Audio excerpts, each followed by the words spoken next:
Shashi YouTube ಚಾನಲ್ಗೆ ಸ್ವಾಗತ. ನಾನಿವತ್ತು ಮಾಡ್ತಾ ಇರುವಂಥ ರೆಸಿಪಿ ಸ್ವೀಟ್ ಪಟೋಟೊ ಕಬಾಬ್.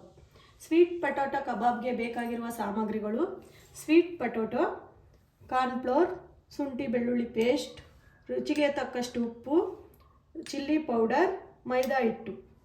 ಸ್ವೀಟ್ ಪಟೋಟೊನ ನಾನು ಸಿಪ್ಪೆ ತೆಗ್ದು ತೊಳೆದು ಈಗ ನಾನು ಒಂದು ಬೌಲ್ಗೆ ಹಾಕ್ಕೊತಾ ಇದ್ದೀನಿ. ಸಣ್ಣದಾಗಿ ಕಟ್ ಮಾಡಿ ಇಟ್ಕೊಂಡಿದ್ದೀನಿ.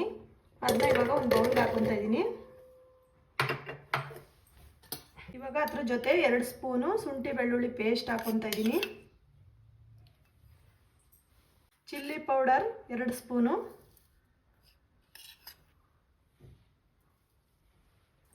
ಕಾರ್ನ್ಫ್ಲೋರ್ 3 ಸ್ಪೂನಷ್ಟು ಹಾಕ್ಕೊತಾ ಇದ್ದೀನಿ.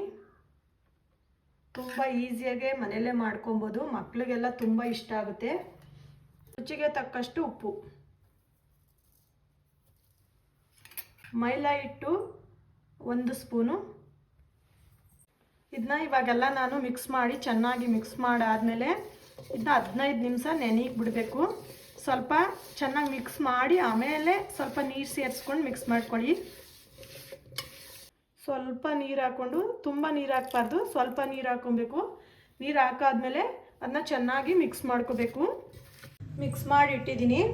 ಇವಾಗ ಇದನ್ನ 15 ನಿಮಿಷ ನೆನೆಗೆ ಬಿಡಬೇಕು. ನಾನಿವಾಗ ಎಣ್ಣೆ ಕಾಯಕ್ಕೆ ಇಟ್ಟಿದ್ದೀನಿ. ಎಣ್ಣೆ ಕಾಯ್ದಿದೆ. ನಾನಿವಾಗ ಸ್ವೀಟ್ ಪಟೋಟೊನ ಎಣ್ಣೆ ಒಳಗಡೆ ಹಾಕ್ತಾಯಿದ್ದೀನಿ.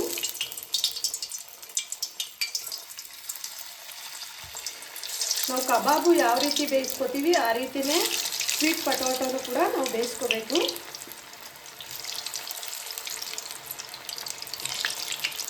ನೋಡ್ಬೋದು, ಈ ಥರ ಬ್ರೌನ್ ಕಲರ್ ಬಂದಾದಮೇಲೆ ನಾವು ಈಚೆ ತಗೋಬೇಕು. ನೋಡ್ಬೋದು, ಸ್ವೀಟ್ ಪಟೋಟೊ ಕಬಾಬ್ ರೆಡಿಯಾಗಿದೆ. ಮಕ್ಕಳಿಗೆಲ್ಲ ತುಂಬ ಇಷ್ಟ ಆಗುತ್ತೆ. ಮನೇಲಿ ಒಂದ್ಸಲಿ ಟ್ರೈ ಮಾಡಿ. ನಮ್ಮ ರೆಸಿಪಿ ಇಷ್ಟ ಆದಲ್ಲಿ ಸಬ್ಸ್ಕ್ರೈಬ್ ಮಾಡಿ, ಲೈಕ್ ಮಾಡಿ.